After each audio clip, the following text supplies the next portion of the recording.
बाकीच्या खाली बसा, कोणी गोंधळ करू नका तिथं. हा, वसुदेवाच्या आणि कृष्ण परमात्म्याच्या नावाने एकदा जोरदार टाळ्या वाजवा. एवढे गोकुळातून म्हणजे मथुरेतून तो वसुदेव होता, ते उघडे उघडे आले होते, आपले वसुदेव बनेल घरून. एक आनंद आहे. आज आपल्या गावामध्ये भगवान कृष्ण परमात्म्याचा प्राकट्यकरण सोहळा या ठिकाणी झालाय. आज हा मुलगा कुणाचा त्या ठिकाणी मुलगा असेल, कुणाचा पुतण्या असेल, कुणाचा नातेवाईक असेल, पण या धर्म मंडपामध्ये तो मुलगा आज कृष्ण हे लक्षात ठेवा. कोणी त्याचे कपाळाची पूजा करायची नाही, पायाची पूजा करायची नाही, हे लक्षात ठेवा.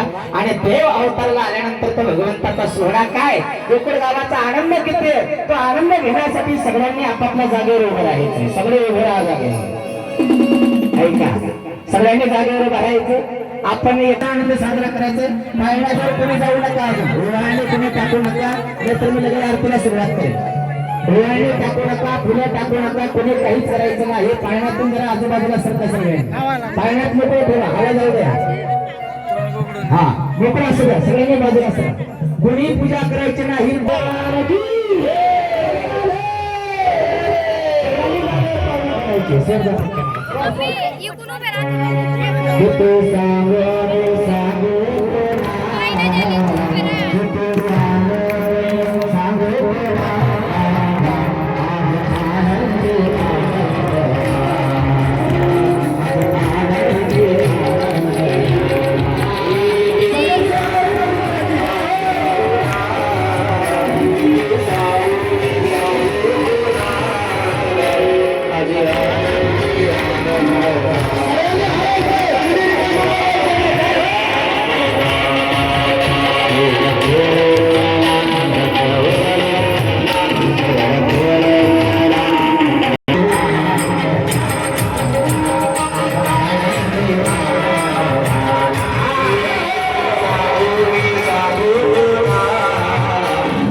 Oh